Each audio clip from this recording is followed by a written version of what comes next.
పడగూటి మీద నరాన్ని కొడితే గూడు వసిలిపోయినా సరే దేవుని పాదాలు వదలలేదు, అందుకని మగసిరి గలవాడన్నాడు. చదువు మళ్ళా హోషేయలో ఆ వచనం చదువు ముగించుకుందాం. యాకోబు మగసిరి గలవాడాయి దేవునితో. తల్లి గర్భమందు యాకోబు తన సహోదరుని మడిమను పట్టుకుని, అక్కడ స్టార్ట్ అయింది పోరాటం. మగసిరి గలవాడై అతడు దేవునితో పోరాడాడు, మనుషులతో పోరాడాడు, వారిని జయించాడు. ఇప్పుడు దేవునితో పోరాటం పెట్టుకున్నాడు, దేవునితో కూడా గెలిచాడని రాశాడు. దేవుడే చెప్పాడు, నన్ను గెలిచావు యాకోబును. యాకోబు గెలిచాడంటే దేవుడు. కొద్దిగా చెప్పండి ఆ ఒక్క ముక్క. యాకోబు గెలిచాడు అంటే ఇక దేవుడు ఎంత మంచి మనస్తత్వమో చూడండి ఆయనది. తన బిడ్డ గెలుపు ఆమోదించి, నేనే ఓడిపోయాలేవయా, గెలిచావులే కానీ, గెలుచుకున్నావులే కానీ, సాధించావులే కానీ, నేనే ఓడిపోయాలేవయ్యా. మీకు తెలుసా, మన దేవుడు మన ఎదుట ముచ్చటగా ఓడిపోతుంటాడు కొన్నిసార్లు. యాకోబు గెలిచాడు అంటే నాకు విచిత్రంగా ఉంటుంది. ఆ వచనం ఆపోజిట్లో చదువుకుంటే నవ్వొచ్చింది నాకు. యాకోబు గెలిచాడంటే నువ్వు ఓడిపోయావా దేవా? మరి నేను ఓటమి ఎరుగని జయ ధ్వజమా అని పాడానే. నిజమే, ఎక్కడ ఓడిపోడు ఆయన, ఎక్కడ ఓడిపోడు. ఆయనను ప్రేమించే భక్తుల దగ్గర మాత్రం ఓడిపోతాడు. గట్టి కొట్టు.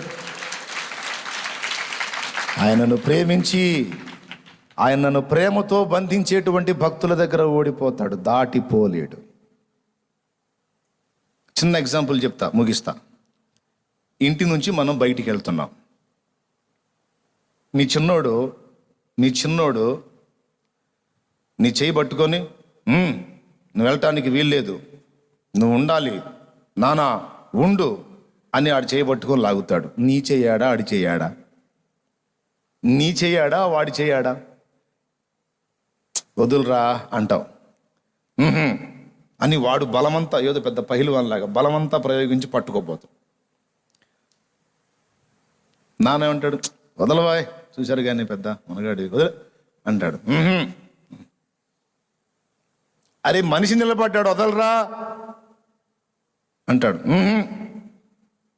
పట్టు, వాడు బలమంతా ప్రయోగిస్తూ ఉంటాడు. చివరికి నానేం చేస్తాడు, వదలమంటే వదలరా అంటాడు. అల్లంత దూరం పోయి పడతాడు. ఈ చెయ్యాడా వాడి చెయ్యాడా? ఇదిలిచ్చాడు, పోయి తనమని పడ్డాడు. పడి వాడు ఏం చేస్తాడు, ఇదిలిచ్చుకున్నాడు, 4 అడుగులు వేసాడు హడావుడిగా. ఇక్కడ కూర్చొనీడు తన బలముతో నాన్నని గెలవలేడు కదా. ఇప్పుడు ఎలా గెలుస్తాడు చెప్పండి?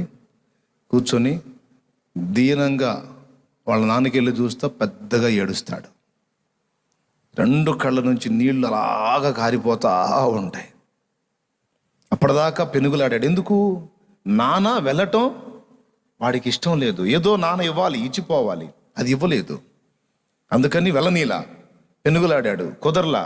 పోనీరా అని బ్రతిమలాడాడు, కుదరలా. విదిల్చుకున్నాడు, వెళ్ళాడు. 4 అడుగులు వేసిన తరువాత వీడు కూర్చొని పెద్దగా ఏడవటం మొదలుపెట్టాడు కన్నీళ్లతో. వాడి శరీర బలంతో నాన్నని గెలవలేకపోయాడు. ఇప్పుడు ప్రేమ బలంతో చూడు కొట్టేస్తాడు. ఇక అడుగు పడిద్దా ముందుకి? అడుగు పడిద్దా? కొంతమంది కఠినలు ఒకవేళ దాటిపోతే పోతారేమో కానీ ప్రేమ గల తండ్రి దాటిపోలేడు. ఏం చేస్తాడో తెలుసా?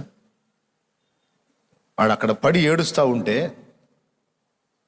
వాడి మీద కనికరం కలిగిద్ది. వాడి శరీర బలంతో ఆపలేంది, వాడి కన్నీళ్లతో తండ్రిని ఓడించాడు. చూసారా? దేంతో ఓడించాడు? కన్నీళ్లతో ఓడించాడు. దేవునికి మహిమ కలుగును గాక.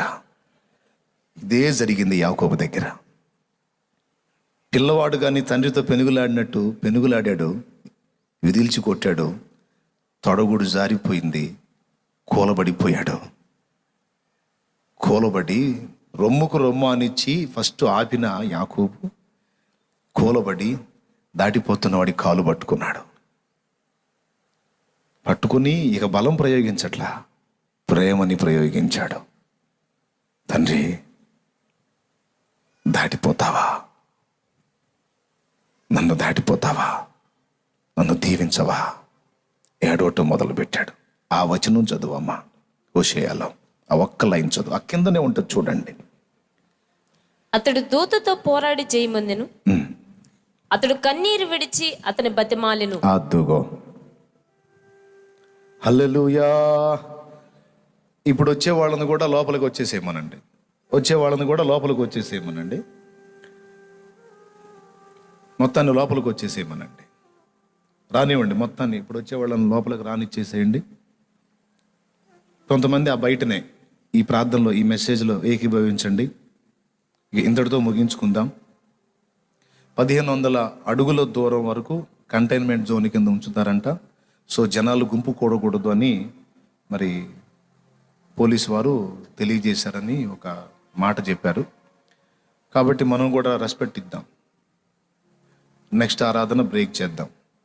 వాస్తవంగా నేను అనుకుంది 5 కూటాలేలే, ఈ రూపేణ దేవుడు అది జరిగించాడు. దేవునికి మహిమ కలుగును గాక.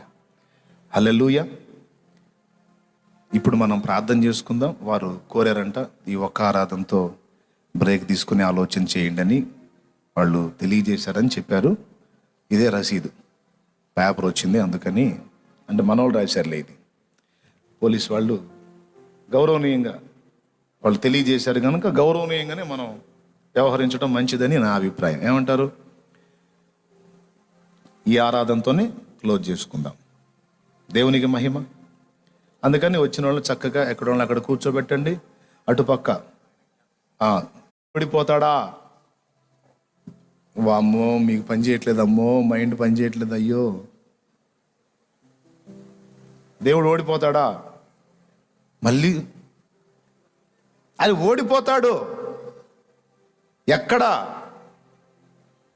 తన భక్తుల కొడుకులపై తండ్రి జాలి పడు విధమున భక్తి పరుల కొడుకులపై తండ్రి జాలి పడు విధమున భక్తి పరుల ఎడల జాలి పడును దేవుండు.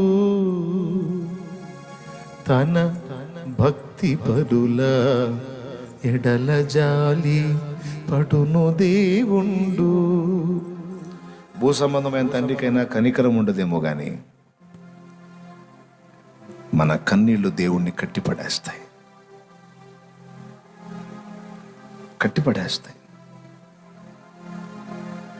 గెలవలేడు, ఇక మన కన్నీటిని గెలవలేడు ఆయన. నిజమిది, నాకు తెలుసు, నాకు అనుభవం ఉంది. చాలాసార్లు నేను కూడా అనుభవించాను ఇలా. నువ్వు కన్నీళ్లు గారిస్తే నీ కన్నీళ్లకు దేవుడు నీ ముందు ఓడిపోతాడు. వాడి బలంతో ఆపలేడు తండ్రిని, కానీ నానాని కేక వేసి వాడు ఏడిస్తే ఆ తండ్రి కాలు గదిలిద్దా?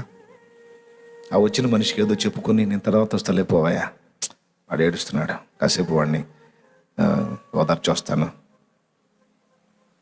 ఇక వాడి దగ్గరికి పరిగెత్తుకుంటూ వచ్చి, ఏందిరా వెళ్ళొద్దా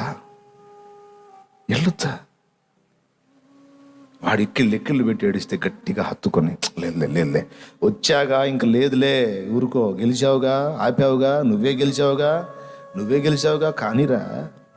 ఎవరు గెలిచారండి?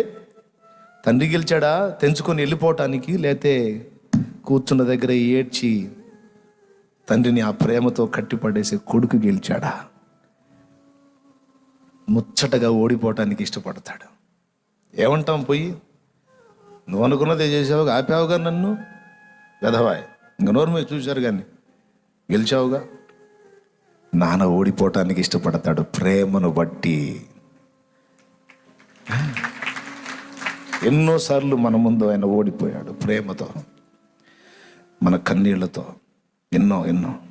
హల్లెలూయా. దేవుని మనసండి. ఆయన మనసును వర్ణించుకుంటే అసలు